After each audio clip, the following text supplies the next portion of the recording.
All right. Hey guys, what's going on? My name is Chris Hawkins, and this is your Best Life Defined. How you doing today? Sometimes I get a little overzealous. Sometimes I get on this microphone, feels like I'm yelling. Don't mean to yell at you. Sorry if I'm yelling at you. It's that's assertiveness, that leadership quality where you take charge of a room, I guess. I was thinking about kids. I look at my kids and I'm blessed. I have three amazing children. What's cool about it is they don't need their mother or I. They don't. They really, they're on their own. They've figured it out. And I think I take part of the credit. My wife can have more of the credit. I don't know. Between Sandy and I guess with the struggle we faced being married so young and having no education and no money, being broke and coming from the rough childhood that we actually had, I think maybe in the struggle that we faced, that is where my children found the focus to endure. Because I think that's where their success comes in. None of my kids were conventional learners from the standpoint. I guess that's not true. My youngest was. She was a great student. But my other two, no, they weren't. They were there because they had to be.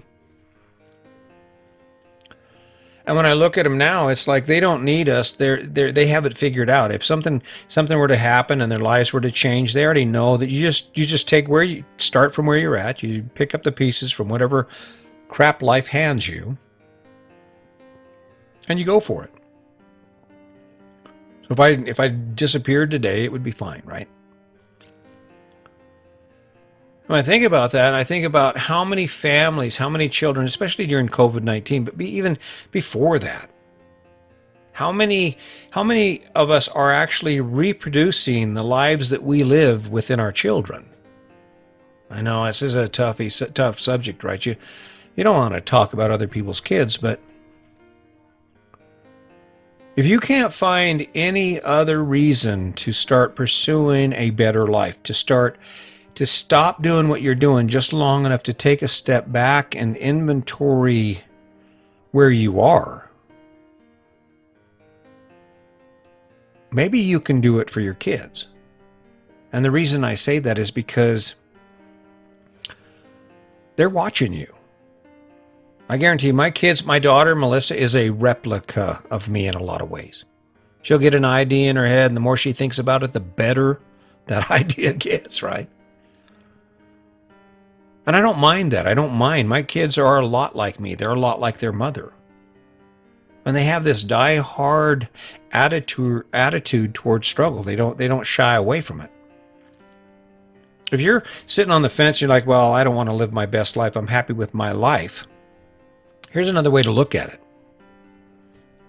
Is the life you're living now good enough for your children? For the people you love around you who are watching you do what you do? I mean, think about it. If you can't think of another reason to stop drinking because alcohol is an issue, the next time you tuck your daughter into bed or read your son a story or sitting on the couch slamming that 12th beer for the evening, you know what you're doing, right?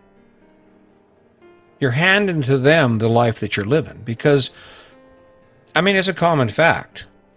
People who smoke, their children smoke. People who drink, it increases the chances that your children will drink. We were fortunate. I never imagined the true impact. That wasn't how deep this thought was when I said, I need to go back to school because I'm not making enough money. It didn't go into the legacy that's been created. It doesn't matter what happens, I'll never have to worry about my grandchildren not understanding the opportunities that life presents, not understanding what it takes to achieve those goals. Even if you don't want to live your best life, you do realize that your children are going to grow up to be just like you. Unless you take them in a different direction, unless you expose them to things that you haven't been exposed to or that you weren't exposed to as a child. If you can't find another reason to live a better life for them.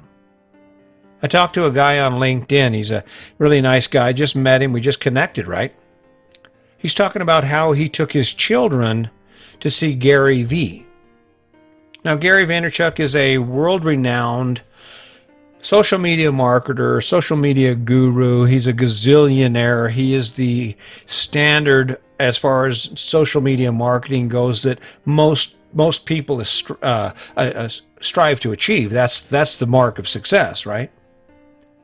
I'm thinking to myself, and I told him, I said, what an incredible gift to give to your children. I mean, and it is, because the one thing that I regret about my childhood and about my life as a whole is that no one in my life ever told me, hey, Chris, hey, have you thought about doing this?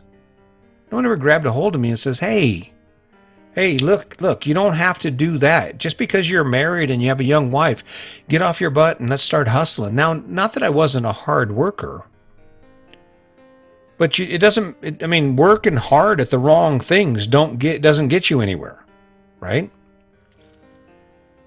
For me, I'm fortunate. I don't have to look back. My kids are fine. What about you? What about you? What do your children see when they look at you, when they watch you go through the steps of life? Are you financially strapped? Because you understand that just like you are accepting the life that you're living right now because you're tired and there doesn't seem to be enough time and you don't have the energy or the money to do the things you'd like to do, right? That's not an excuse. That's not an excuse, because I guarantee there are people in the world who have started in deeper, darker holes than you are in. And they're miles above you.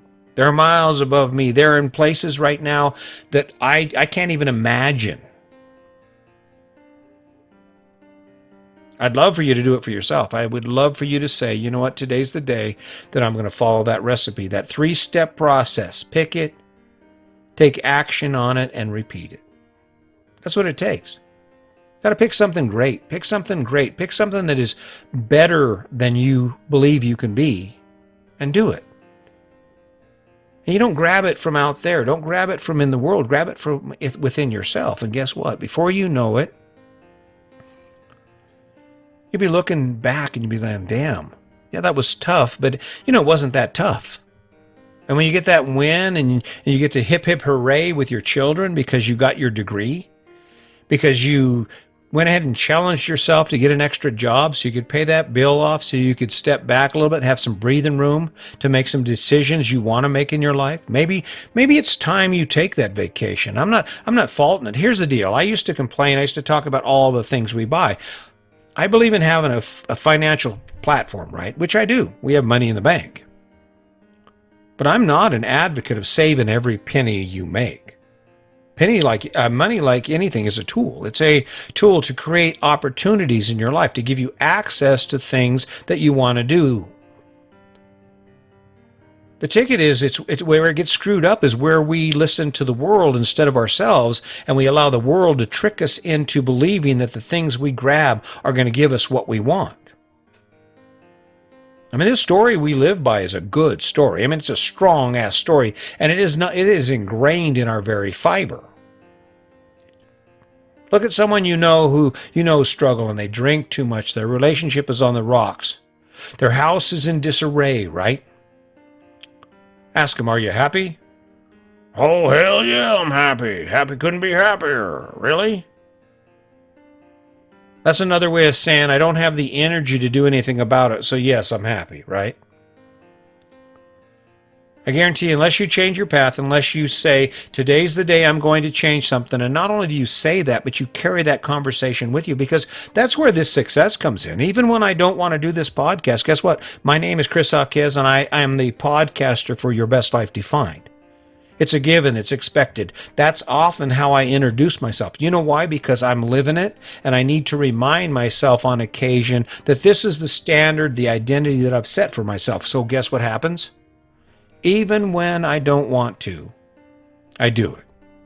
Even when I don't want to, I hold myself accountable because I shared my story with people like you who expect me to be here.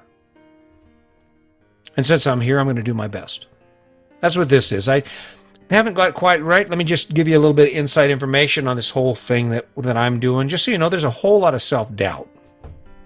It's hard for me to settle in to a conversation style mode, right, where I'm just sitting here talking. And partly it's because I've ran crews for so long, and I've been assertive, and I've spoke in groups, and it requires you to be loud and I guess in some ways overbearing. The last podcast I did I wasn't happy with, but it's going up anyway, right? Because it's not perfect. Not every one of them is going to be, but I'm facing that struggle. Face the same struggle you face.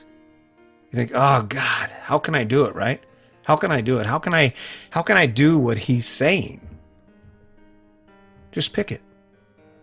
Pick whatever. Take a look at your life and where you are and look at those things and ask yourself, why do I do it? Is it giving me the benefit that I want it to give me? Is it giving me the life that I want to live? And if it isn't, do something about it. And your kids will sit back and they'll go, wow. And they'll be inspired by that. And not only that, but you'll be inspired. Because getting the win is where it's at, right? Get the win, right?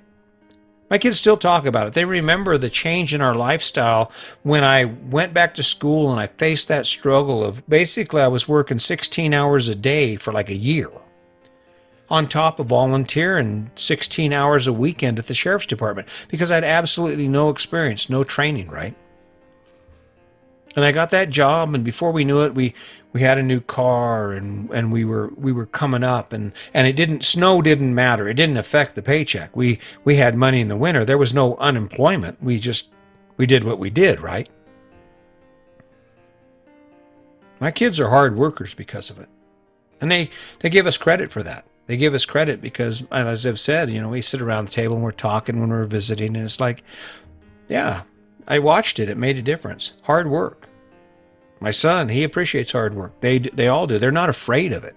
Let's do it. Let's get her done, right? And what's cool is their children have picked up on that. So that whole cycle of poverty and of struggle from that standpoint of fear-related hesitation where you don't make choices because you're afraid, because you don't know what the other side is going to look like, because you don't believe in yourself, those things don't exist in this generation for my family. And even when they're there, even when that fear comes in, guess what? My kids and my grandkids have learned, just do it anyway, right? What's the worst that can happen? I don't know, living your best life, it's right there. It's right in front of you. All you have to do is take that first step.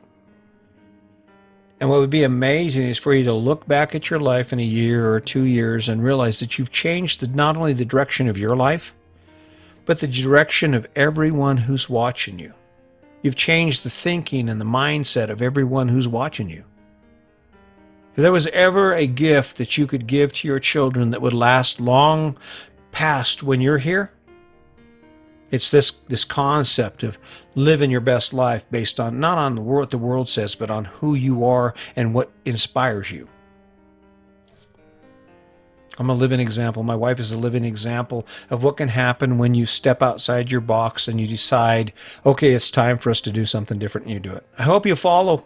I hope you'll jump in on this. I hope you'll take action. I'm looking for you to say, hey, Chris, guess what? This is what I'm working on. In fact, I challenge you to send me a message. Facebook, I don't care how you hook up with me. Send me a message. Let me know what you're working on. Even more than that, let me know what you're thinking about working on. Let me know what you think you would like to do. I will give you every bit of information I can to help you accomplish that goal. I promise that. I'm not just here for the podcast. I'm here for you. So keep that in mind. Let's not forget the kindness. And always, as always, just remember, today's your day. Make it a good one.